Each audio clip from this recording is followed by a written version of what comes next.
YouTube, what's going on today, man? Listen, today we got Inside the World of Scammers and Check Fraud, Tommy G reaction. Let's go right into it. This is the Scam Mobile. Y'all ready to ride? Man, shout out America, man. I couldn't do this without y'all, man. We just show y'all what y'all could do if y'all wanted to get rich. A couple's American dream quickly turned into a nightmare after wiring nearly $800,000. All of that money went to a scammer.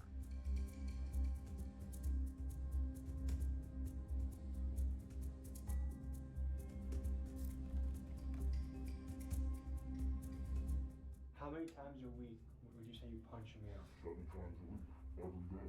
Oh my god. Is that your fork or what is that for chicken?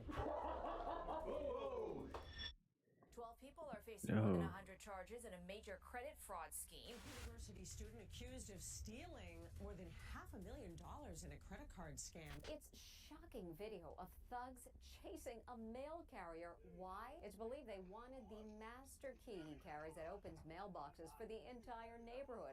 25 investigates exposing a check scam that can wipe out. Yeah, that's crazy. We're talking about scammers who can clone any of our voices using artificial intelligence. We are talking about $100,000 in forged checks. Whether it's a scam call center from India, a billionaire's Ponzi scheme, a guy pretending to be a Nigerian prince, or a U.S. senator out trading hedge funds while employed on the taxpayer dime, the truth is people hate getting scammed. After all, there are entire YouTube channels dedicated to getting revenge on scammers. You see, scammers are people that leverage social engineering, also known as human hacking, to steal, manipulate, and exploit. They'll make their approach, get you to trust them, then before you know it, they'll disappear into thin air after they've extracted your bank account, social security, or other valuable information. Today, we dive into the world of fraud and scamming, and we uncover how some of the scams are happening right now. We'll cover the biggest scam that's ever occurred in U.S. history, and we'll talk to the scammers to see how they think and what motivates them. And by the end of this, we'll provide you with tips on how you can avoid getting scammed yourself. This is the world of scammers. Let's dive in. I'm gonna give you my number one tip to get Come over a on, breakup, man. and that is gonna be going to therapy. Going to therapy helps me Shut up. No There are problem. people out there looking to exploit your data for their own gain. With scammers like this out there lurking, it's a good idea to protect yourself. To guard against shenanigans like this, I use the sponsor of today's video, Delete Me, to help keep my footprint off the internet. What Delete Me does is they go after the data aggregators that are out there on the internet. They're trying to sell your information. With nutcases out there trying to dox you and steal your bank information, you got to take action. When you use my promo code Tommy20, you get 20% off of your subscription. Because when it comes to your banking, where you live, your personal information, you got to protect yourself. And now back to the episode.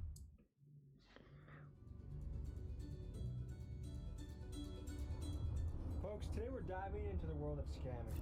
I don't know what the hell we're going to get into. I'm excited, but apparently in the city of Minneapolis, scamming is a big business.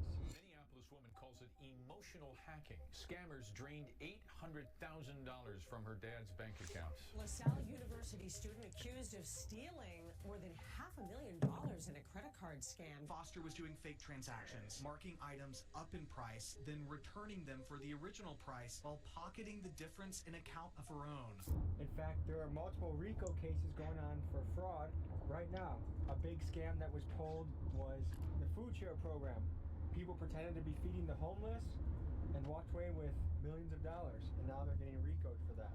A scammer is kind of like an illegal magician. They're pulling things out of thin air.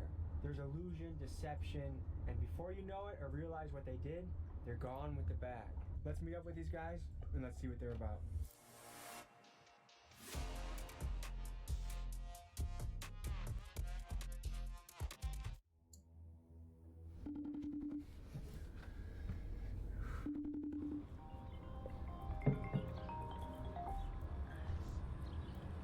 Yo, my boy.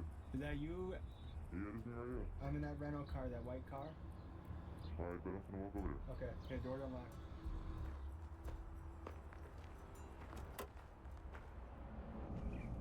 Yo, yeah. What's up, bro? I say, I just know how to exploit ways to get money. Simple. What are the different plays we're going to be getting into today? We got punches, simple things. We go from getting food. We can go from gas. We can go from checks. We can go from transfers. Stem work. It's all different type of ways you can get into it. So what got you into this world? Alright, so look, it started when I was younger. It was this rapper named TJX6. When I was young, real young, I would just listen to his music and wonder, what the is this dude doing? I started getting into it, digging in, and it started with cars. If you listen to his music, he's talking a lot about cars and checks, really. When he was talking about that, I kind of picked up on some things, and over time, I just got smarter and smarter and figured everything out. So, what was the first play you ever made? It was on Telegram. There was this African dude I met and was talking for a long time, and he told me something called, it's a certain type of check that you can order off of a log in. Ship the check till it dropped. I picked it up, put it in the ATM, 6,900 came. That was my first ever play. And ever since then, I've just been on it. Has this ever put you in a risky situation? Plenty of time. Pretty much scamming down here is pretty popular. I mean, in the city, everybody knows what's going on now. So if you find somebody that wants to do it, they know what they're signing up for. They know what comes behind it. Are there rich scammers out there? You can really get rich off scamming. That's real. Pretty common. Six-figure rich, seven-figure rich. Mm-hmm.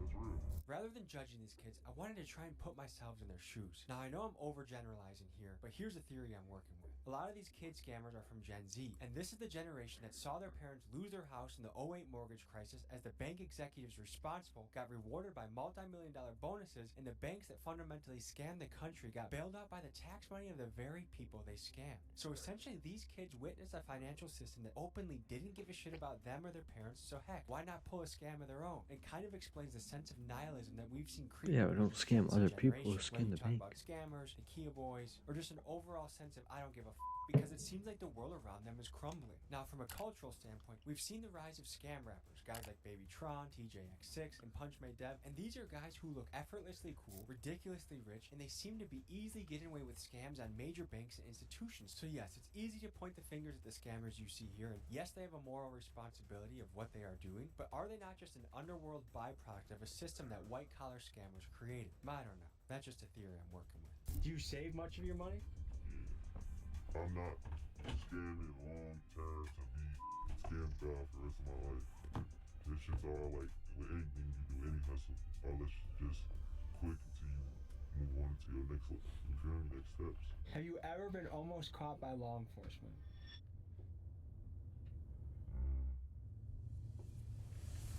I'm gonna take the yes. No. Anything yes. Think about it, but nah, never. How much does an IP address come to play with what you do? It gets deep. That's like your address. I don't know. You feel me? That's like your internet address. For most of the things you do you have to obscure your IP address? Yeah. Is that difficult to do? Nah, average person could do it. So it doesn't affect the human at all, you think? Everybody has committed a scam before in some way. Some people do different types of scams. Some people do insurance. Some people do home scams. You know, it's all different types of scams. I look at it as I'm not taking money from a human. You know what I mean? And I don't think I'm a bad guy for it. You feel me? Let me see. How much money are we talking right there? What you're about to see is called punching chicken. Now, punching is lingo in the scam world that refers to the practice of using the dark web to get somebody else's credit card information and doing an online order to punch the item. You can punch chicken, pizza, presumably anything you can buy online. Here's how it went down.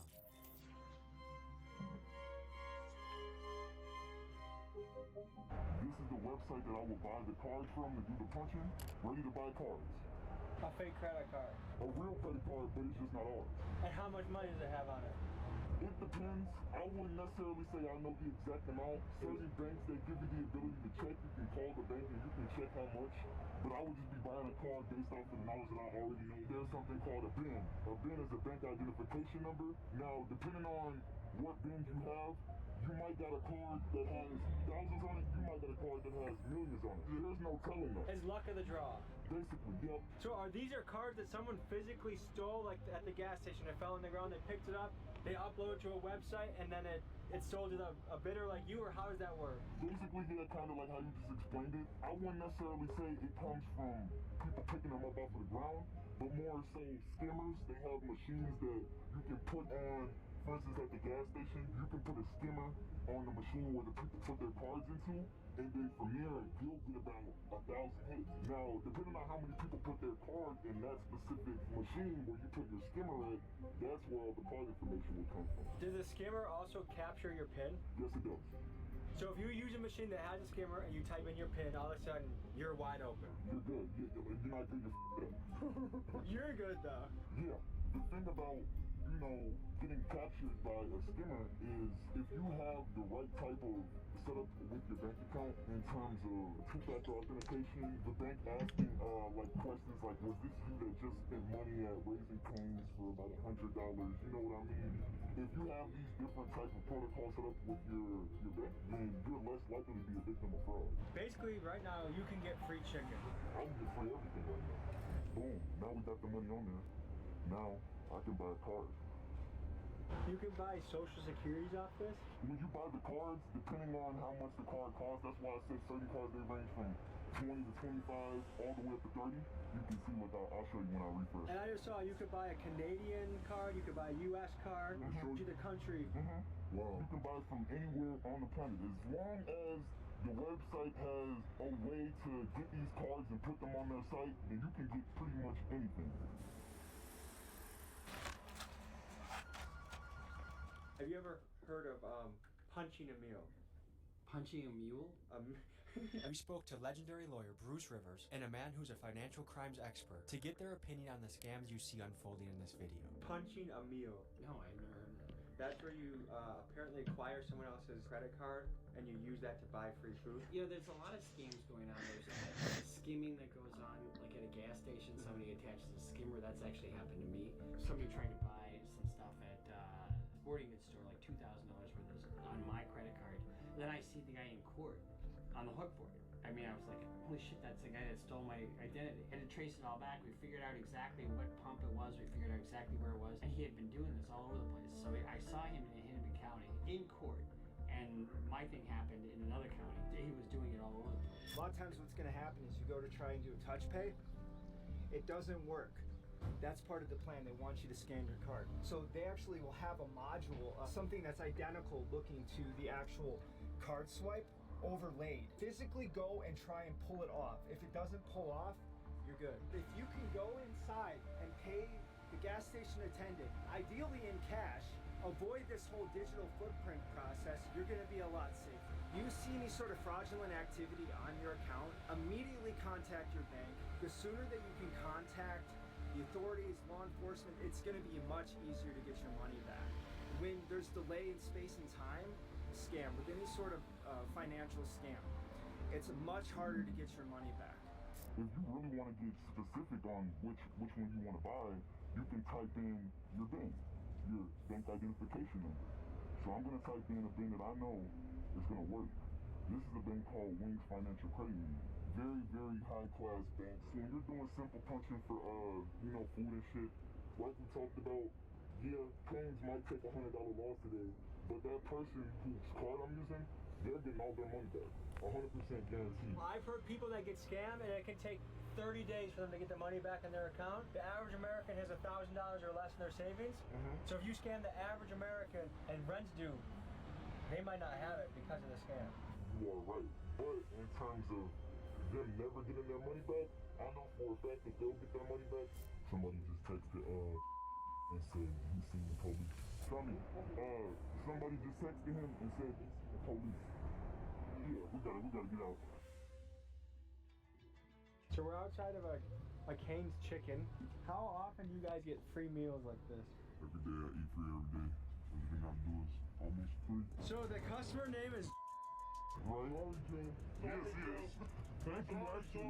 Look. Visa, credit card, $275.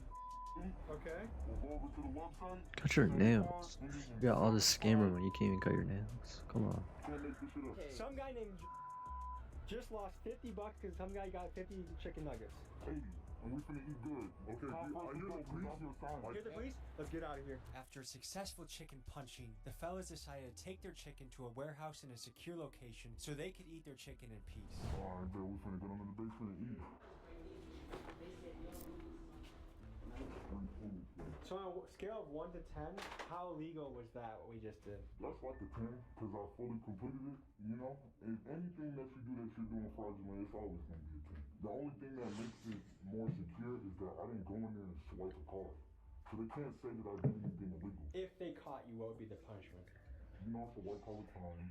I don't think I would get charged with anything really because, like I said, they don't have any proof that I did anything. So they would have to drop the case. If they did want to take full action and give me a punishment, it would probably be anywhere from like 5 to 10. 5 to 10 years? Just for some shit. What makes it worth it? Time's hard for everybody right now. So it's like, if you ain't got no money, but you got somebody hard, you got good. Just the other day, I got being honest like this. Is it that easy to get away with? Yeah, 100%. I'm always in and out. I've never been in a spot and they tried to hold me or tell me, oh, we can't give you what you're paying for, you gotta wait a little bit, you know? But in terms of me going into a restaurant and I swipe a card, say that card declines.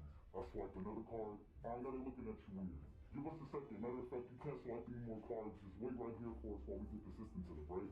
While they're getting their system set up, they're really calling the police to tell you, like, hey, this guy isn't here trying to commit fraud. So do you even get nervous making a play like this? Hell no. It's easy, bro. I've been doing this since 2017. Alright, let's see if this is real chicken or scam chicken. Come on. If you could say a message to the CEO of Raising Cane's, what would you say? Hey, thank you for the chicken. You fed a lot of hungry people tonight. I guess big dogs gotta eat. Is that necessary for, is that your fork or what is that for chicken? Whoa! I'm gonna see if punch chicken tastes any different. Actually, this is my first time eating Raising Cane's. No fucking big. Oh, that is a chicken tender. Free food tastes good, don't it? Ooh, and we got the tan too, people.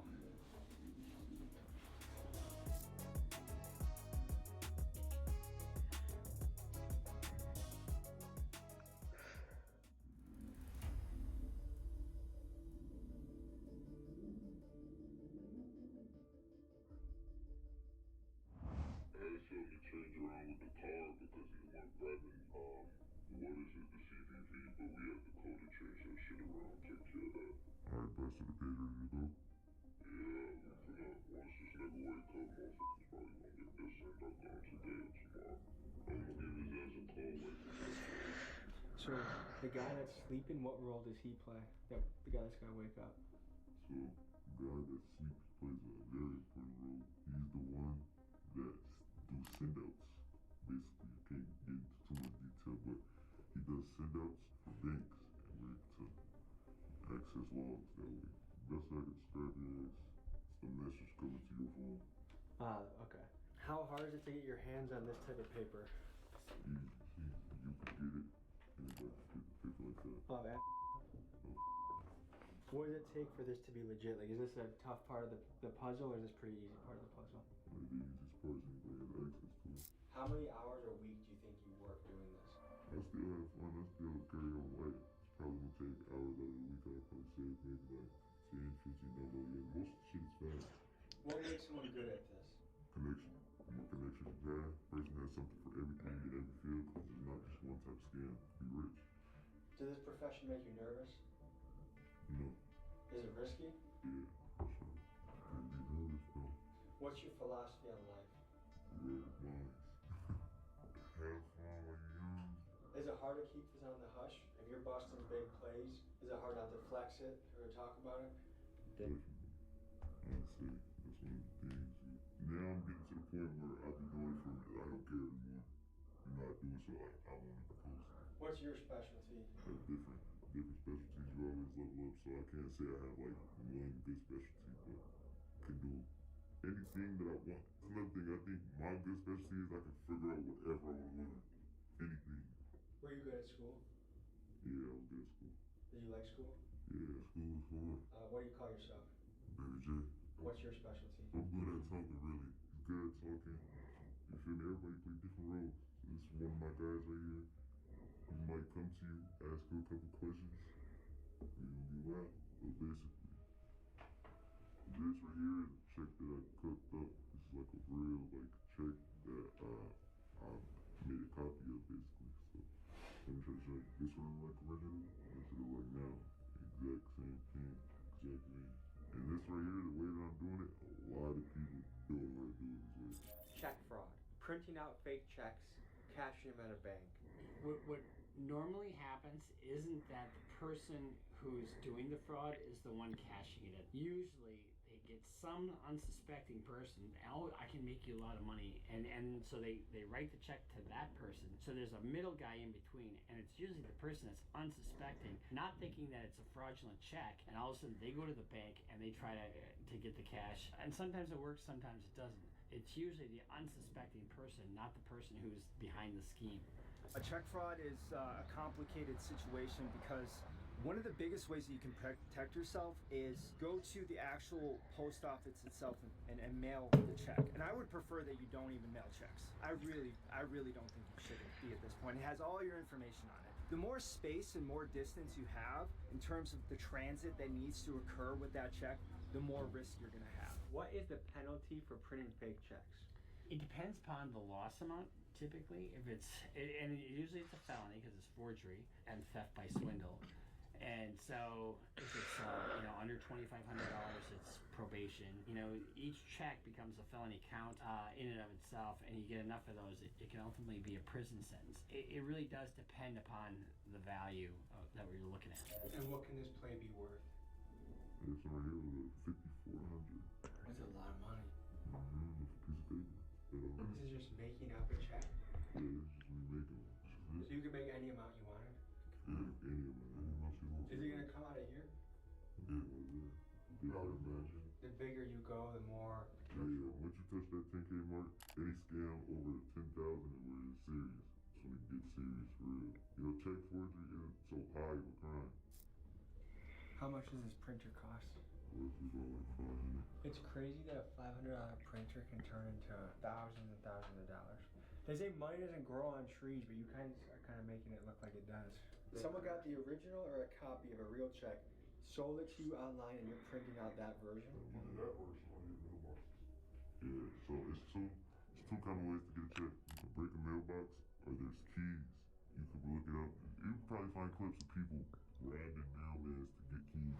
In regard to mail carriers, there's been a lot of violence towards them. There's been a lot of robbing of mail carriers and taking the keys that they use in order to open up mailboxes. And there's been all this money put towards these digital defense mechanisms and these electronic keys to use, but that still doesn't necessarily protect the mail carrier themselves.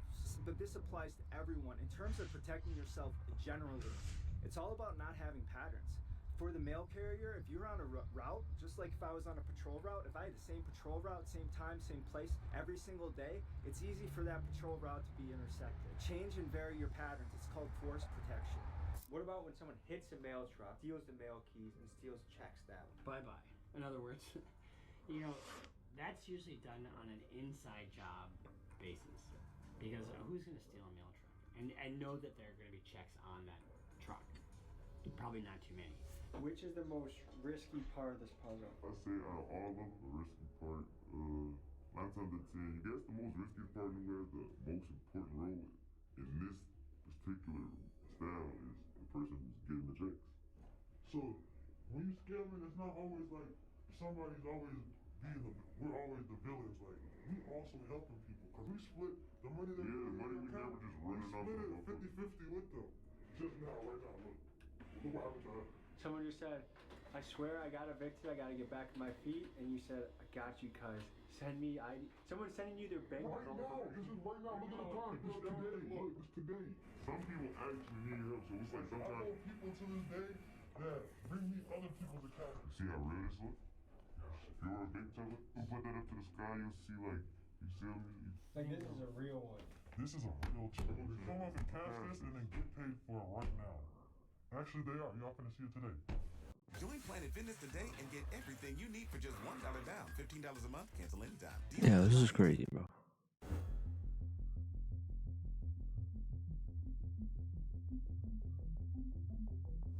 We can only fit so much into a YouTube video. All this will be available at Patreon only.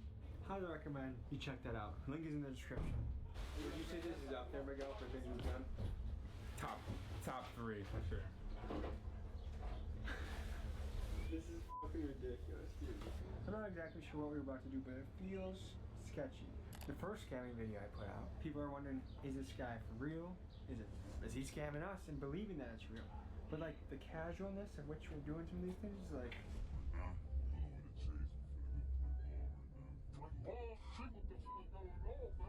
Cracking a couch, not safe. We are cracking a couch, not safe. It is less dangerous. Do not get killed trying to crack a safe. We crack a couch. Please do not. So does Minneapolis feel lawless right now? Certain parts is lawless. I'm not gonna lie, this whole city is known for scamming. That's all. It's like the biggest thing. Like even from the politicians to our parents to other people's parents. How do the politicians scam? They're in on a lot of shit. They get paid bribery and shit. Like they're into like the non-profit frauds and shit. Politicians here, are dirty too. They play dirty games. Even the police even play dirty games. He's not going to mention some of the biggest scams going on. Here's a look at something that's actively happening in the city right now. Here it is. One of the largest scams in United States history happened right here in Minneapolis. During the pandemic, the Minnesota Department of Education was tasked with overseeing the handout of meals to kids, the needy, and the homeless during the COVID era, and they delegated local supervision to nonprofits like Feeding Our Future. What happened next was a tsunami of swindling. These nonprofits fraudulently claimed to be feeding thousands of kids a day within just weeks of being formed. Not only were literal tons of food wasted, but the fraud ended up costing the U.S. taxpayer about $250 million. As of now, there are dozens of people being indicted and brought to trial, and to this day this stands as one of the biggest scams in U.S. history. On the dirty streets of Minneapolis, mama doing dope, daddy got no hope. He's a scam, y'all. There's a system scammed us out of both our parents. CIA bopped up to the motherfuckers. See? My daddy, they got him out the way. They ain't trying to pay no child support.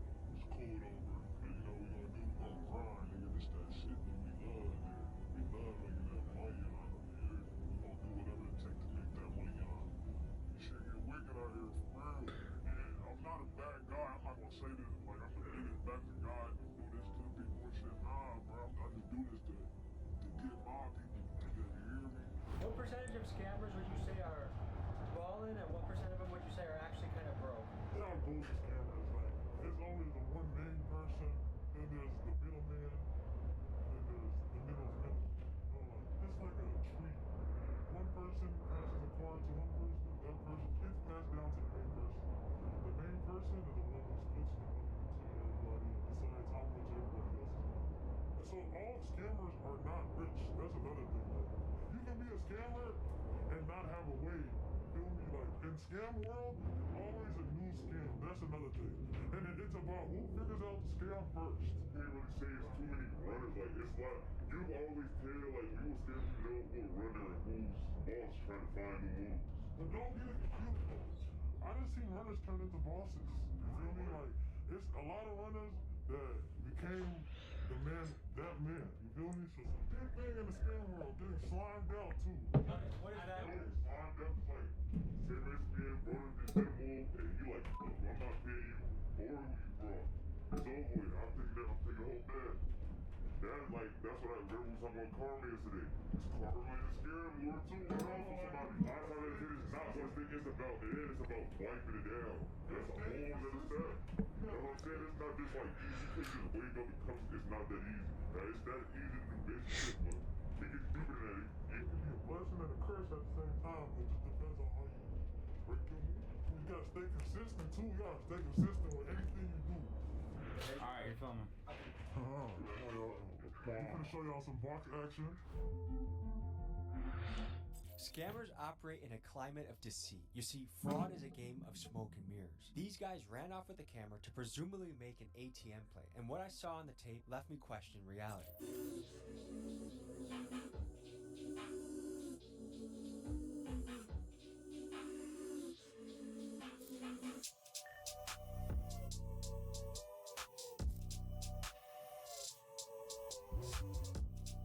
Joe.